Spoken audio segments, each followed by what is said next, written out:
שלום לכולם. תחילה תודה למארגנים על ההזמנה היפה שקיבלתי. כמה מילים על המחקר שלי ביחס לבחירה חופשית. רוב השנים עסקתי בטיעונים פילוסופיים או בדיונים פילוסופיים שקשורים לבחירה חופשית, וגם ביחס בין בחירה חופשית ואשמה באחריות מוסרית. ולאחרונה החלטתי שאני רוצה להרחיב את נקודת המבט שלי ולהסתכל קצת מסביב ולראות את התופעה של בחירה חופשית בקונטקסט רחב יותר.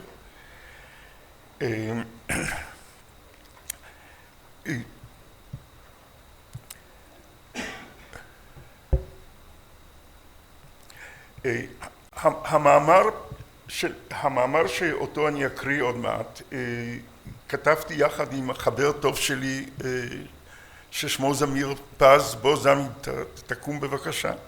אוקיי. והוא אמור לשקף את הרצון הזה שלי לחשוב על הדברים בצורה רחבה יותר.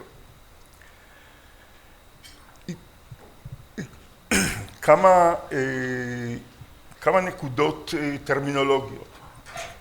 במאמר אשתמש במילה פעולה, וכשאשתמש במילה הזאת אני מתכוון לפעולה שאג'נט או פועל עושה במתכוון. כמובן שאשתמש בהגדרה של פעולה חופשית ליברטריאנית, פירושה שזאת פעולה שאני מבצע אותה, כאשר בנסיבות שאני מבצע אותה, היה ביכולתי לבחור אחרת. למשל, החלטתי לבוא לכאן כדי לתת את ההרצאה הזאת, ואם זאת הייתה פעולה חופשית שלי, פירושו של דבר שהיה ביכולתי שלא להחליט לבוא לכאן.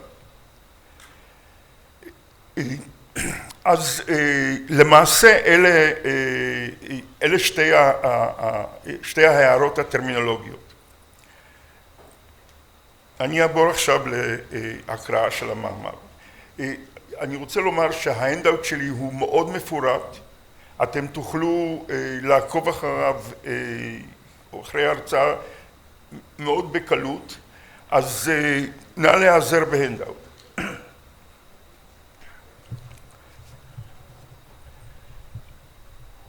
Libertarianism is the view that in addition to events which are causally determined and indeterministic events which occur randomly, there is a third group of events which, though undetermined, are not random.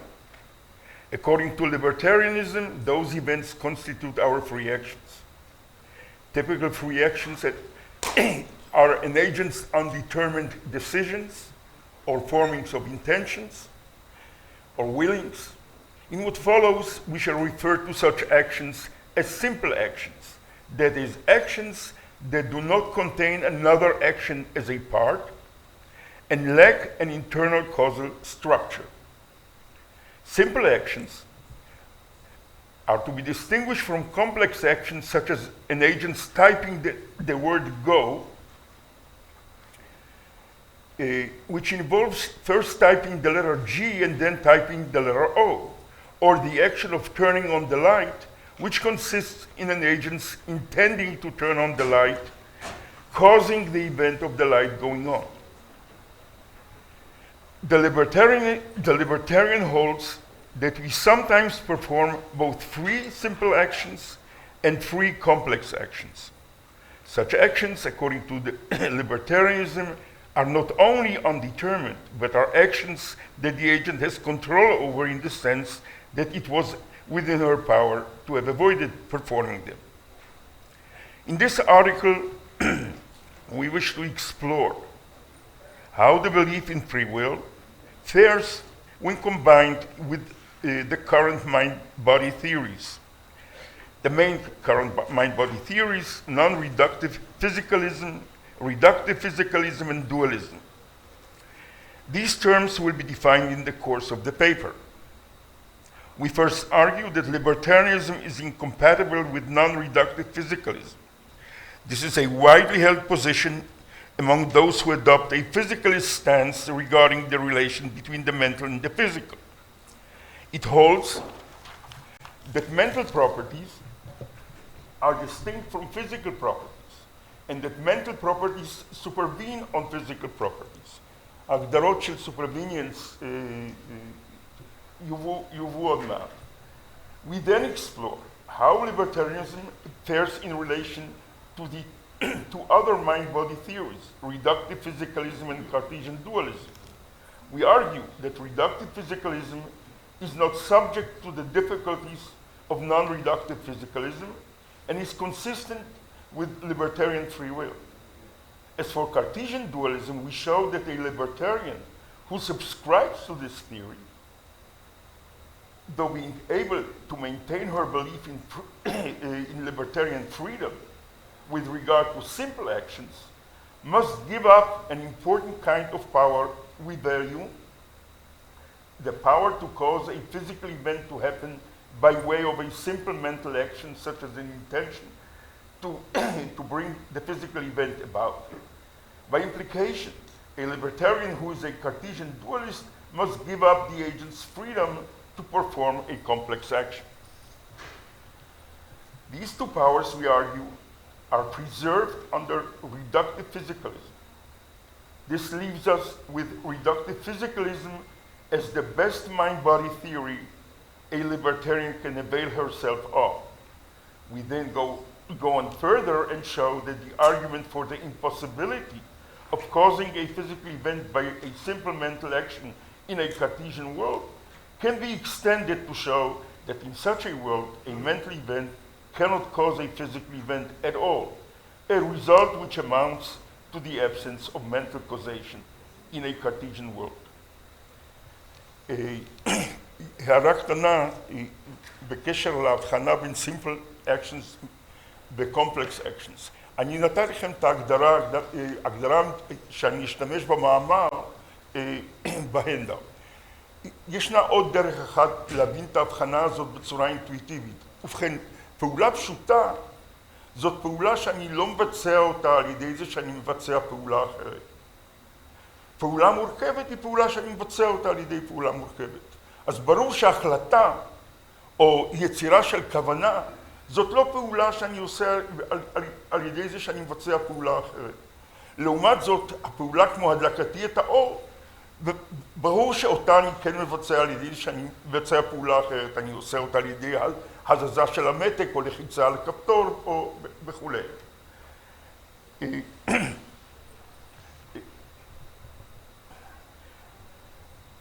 The dialectical situation between libertarians and their opponents. ראו סקשן 4 של ההנדאוט. ה-dialectical situation זה מצב הוויכוח בין התומכים בליברטריאניזם ואלה שמתנגדים. Until now, the debate over the existence of free-actions in the libertarian sense, henceforth libertarianly free actions, has focused mainly on the question whether the libertarian's notion of free will is coherent. Opponents of libertarianism have offered various arguments to show that it is not. Here we have in mind Alfred Millie's and Neil Levi's lack objection, Dirk Pereboom's disappearance of the agent argument, and others. Also, Peter van Inwagen, who is a libertarian, has devised additional arguments that challenge the libertarian position. His mind argument, his rollback argument, and his promising argument. Libertarians have responded to these arguments by rebutting them. ביניהם גם אני, כן, שטענתי שהפרחתי חלק מהטיעונים האלה, thus continuing to hold that their notion of a free action is coherent. The epistemic rule they employed in this context is that as long as they have been having been given a convincing refutation of their notion of a free action, there is no reason to give it up. Libertarianism is inconsistent with non-reductive physicalism. ראו section 5 של ההנדאוט. So far, so good. We shall now start developing the argument for the contention that libertarianism is inconsistent with non-reductive physicalism. Suppose that a certain agent S deliberates whether to perform a certain action, say whether to take a leisurely walk in a park nearby, and ultimately decides to stay at home. Suppose also that the agent's decision to stay at home is a libertarianly free action. Then it was within S's power, shortly before she decided to stay at home, not to decide to stay at home. This means, בהנדאוט שלכם זה מופיע, that it was within S's power to decide not to stay at home or not to make any decision at all. That is, intentionally not to make any decision regarding her staying or not staying at home. Call the agent's decision not to stay at home a star. We shall argue that assuming the conjunction of libertarianism and non-reductive physicalism, it follows that it was not within the agent's power to make a star, and it was not within the agent's power not to make any decision at all. As the last statement, which is 3 on your handout, is a conjunction, we first will show that it was not within S's power to make a star. And then we will also show that it was not within the agent's power intentionally not to make any decision at all. In fact, we shall see that the argument for 5 will be structurally identical to the argument for 4. We begin our argument with listing the 2 physicalist assumptions that characterize non-reductive physicalism. See section 6 of the handout. Distinctness. Mental properties are distinct from physical properties. כלומר, מדובר פה על תכונות שונות. Supervenience. Mental properties supervene on physical properties, whereby this, the non-reductive physicalist means that if a system S has a mental property M at T, then necessarily there is a physical property P such that S has P at T, and necessarily anything that has or instantiates P at any time has M at that time. Non-reductive physicalists take supervenience as an ontological thesis involving the notion of dependence. ראו עמוד 3 של ההנדאוט. Dependence. A property F depends on a property G, just in case an object that has property F at time t does so because of or in virtue of the fact that it has the property G. Hence, any system that exemplifies a mental property M at time t does so in virtue of its exemplifying a property P at t.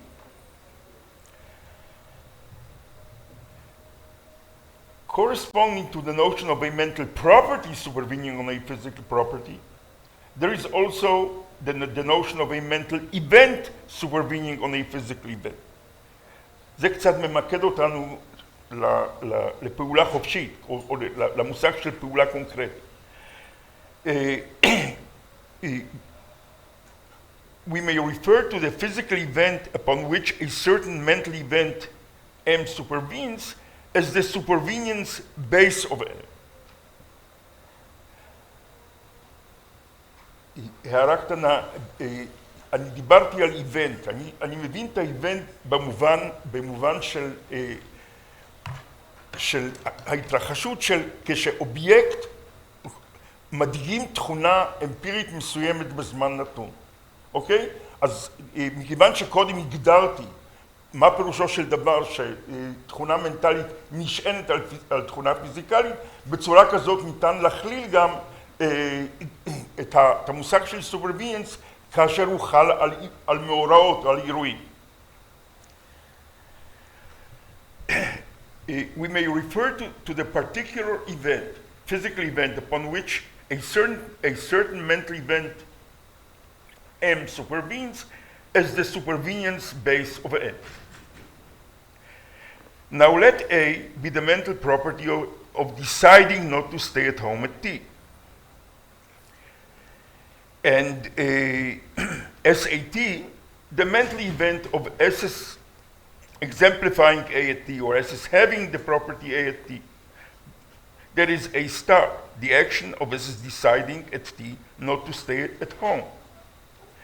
Given the supervenience of the mental on the physical, we have that property A supervenes upon its physical property PA, כלומר, תכונה A היא נשענת על התכונה PA, and were A star to occur, it would supervene upon some physical event. Call that event PA star.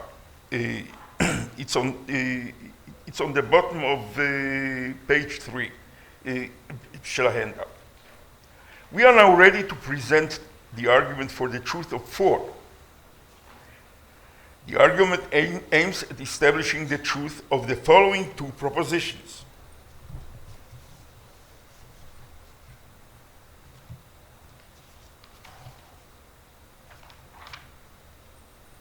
For S to have the property, for S to have the power to perform A star, S must have the power to bring about PA star, the supervenient base of A star. 9. S does not have the power to bring about PA star, which together entail that S does not have the power to perform A star. To show that, we start introducing the following principle which seems to us intuitive. If Q is a necessary condition of an agent's performing an act V at time t, and V and Q have not occurred yet, then it is within the agent's power to perform V at t only if it is within the agent's power to bring about Q. For example, if a necessary condition in the circumstances for my entering my office at time t is that the office door will be opened at t, then it is within my power to enter my office at t only if it is within my power to bring it about that the office door will be then open. Now this principle needs to be refined, since there are cases where an agent has the power to perform a certain act, even though she does not have the power to bring about a necessary condition for her performing the act.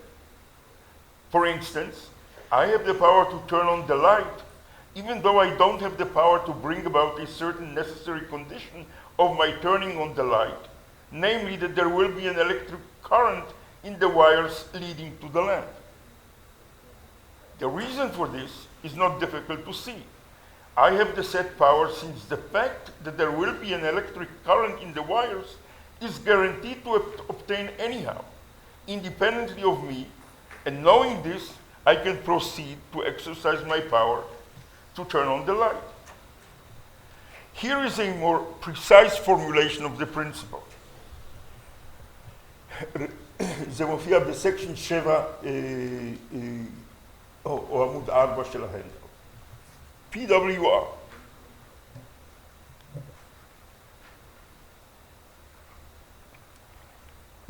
If Q is a necessary condition for an agent performing an act B at time t,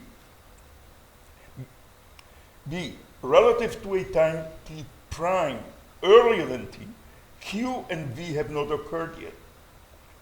C, Q is not guaranteed to occur anyhow. For example, it is not guaranteed to occur either nomically or logically.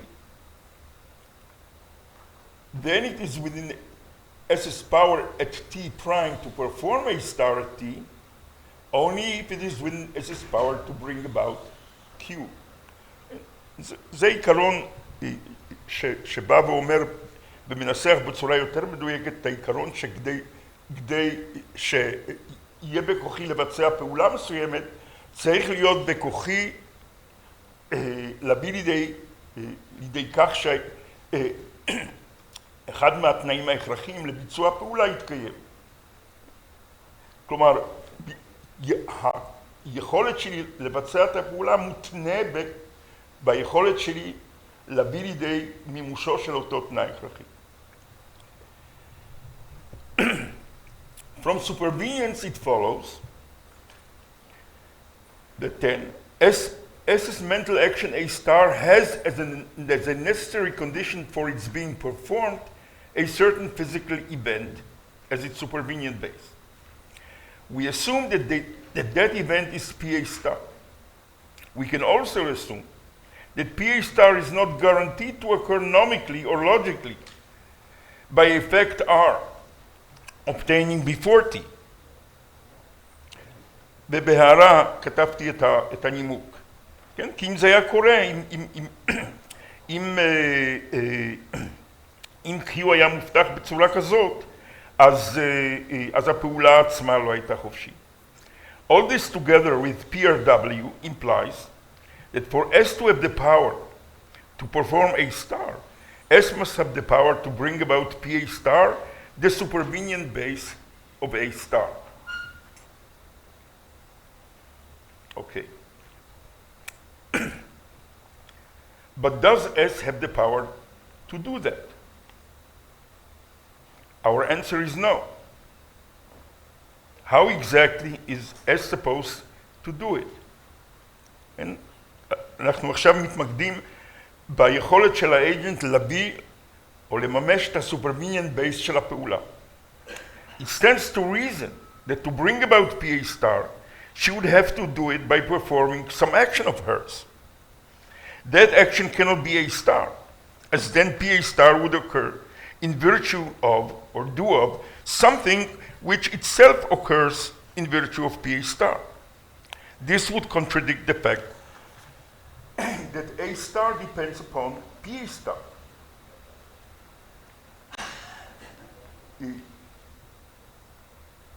ועוד פעם לגבי המונח depends, הוא מוגדר בעמוד 3 של הנדאוט, במסגרת המונח dependence. To put this point differently, how can PA star, the supervenient base of A star, which is distinct from A star and grounds A star ontologically, be brought about by the very thing it ontologically grounds, namely A star? Can S bring about PA star by an action other than A star, say B star? The answer is again negative. To bring about B star, S would have to bring about B star, the supervenient base of PB star. But then she would be in the same situation as she was with regard to A star. That is, that she could bring about PB star, that she could not bring about PB star by doing B star, in which case she would have to resort to an action other than B star, say C star, etc. Call this argument against the position of a libertarian who wishes to be a non-reductive physicalist, henceforth NRP libertarian, non-reductive physicalist libertarian, the regress argument. What it shows that to perform an action such as S is deciding not to stay at home, S must perform an infinite number of distinct other actions, a result which is counterintuitive. Since we reach this result by assuming non-reductive physicalism and by assuming non-reductive physicalism and the existence of a libertarian free action, it follows that libertarianism and non-reductive physicalism are inconsistent.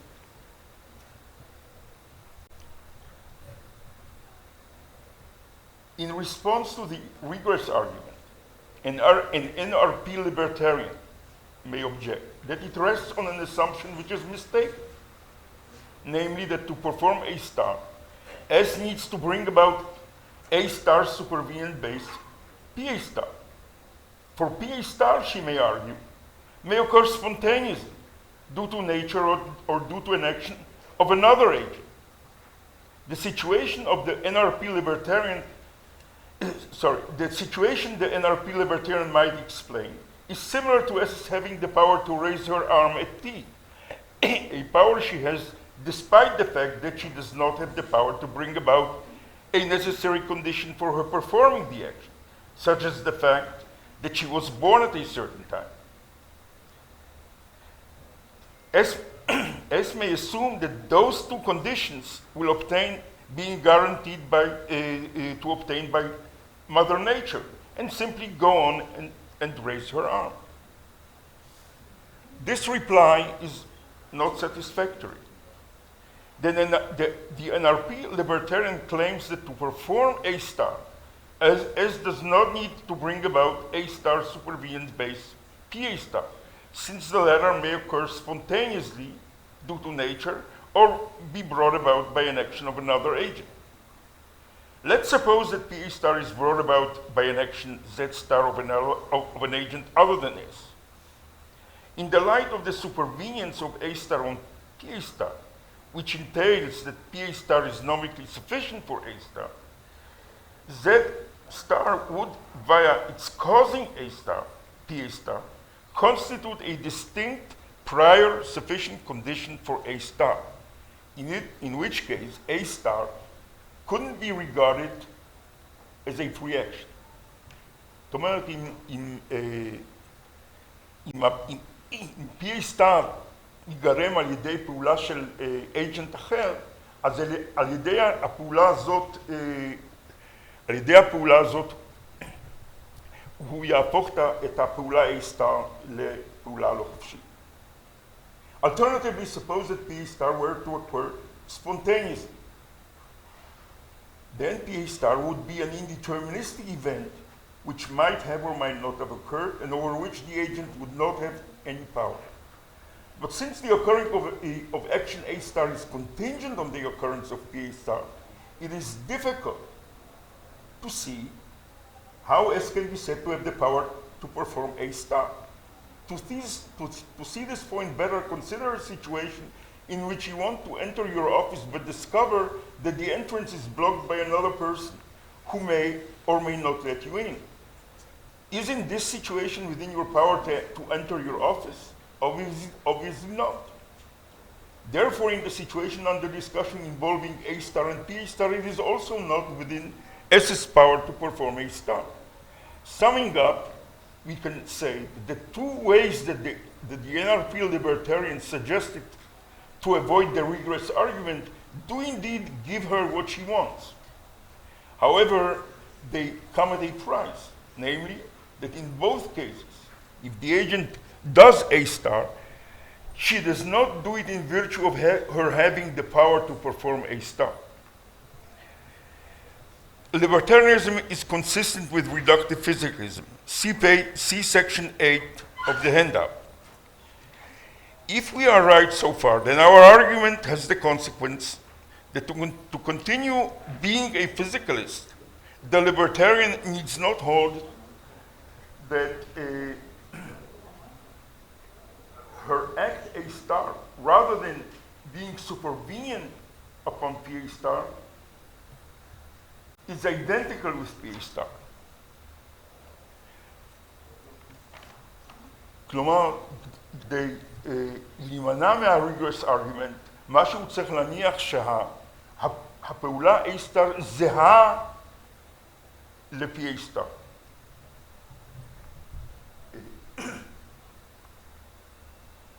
Given this assumption, given this statement, our earlier objection does not apply, since now the libertarian can reply to them by saying that to perform A star, S does not need to bring about a physical state PA star, which is distinct from A star. For now, PA star just is her performing A star, or her performing A star just is her being in the physical state PA star. This means that to fend off the objection mentioned earlier, a libertarian who wishes to be a physicalist must adopt the position of a reductive physicalist. That is the thesis.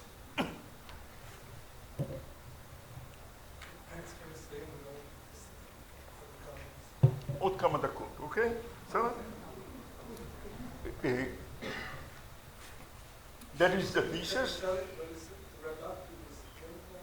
אני לא שומע. כן, עוד מעט, אוקיי.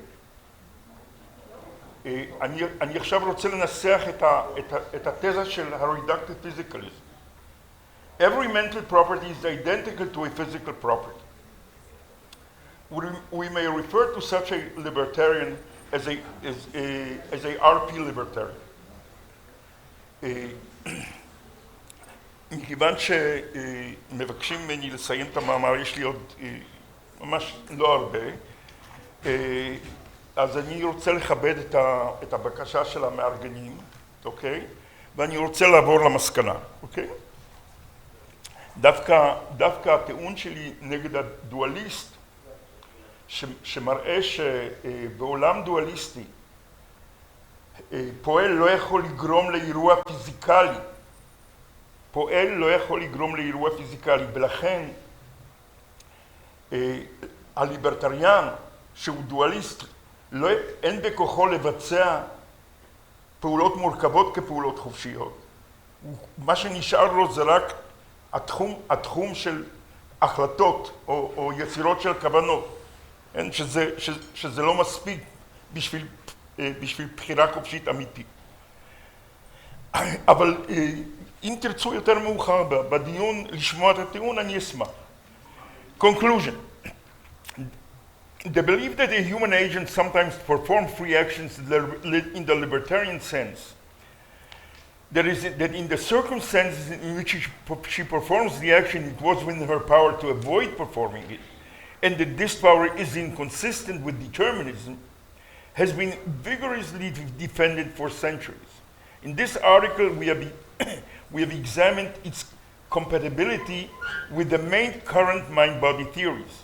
The conclusion that emerged is that libertarianism is incompatible with non-reductive physicalism, but is compatible with reductive physicalism and Cartesian dualism.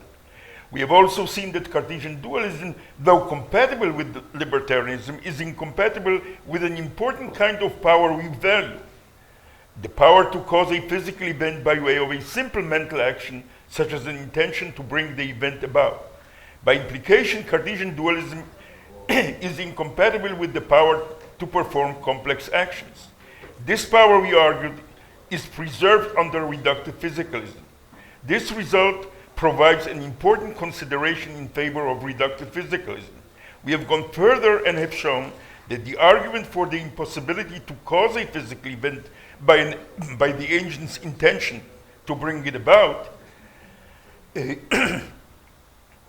can be easily extended to show that on Cartesian dualism, no mental event can cause a physical event, as a result which amounts to the absence of mental causation in a Cartesian world. תודה רבה.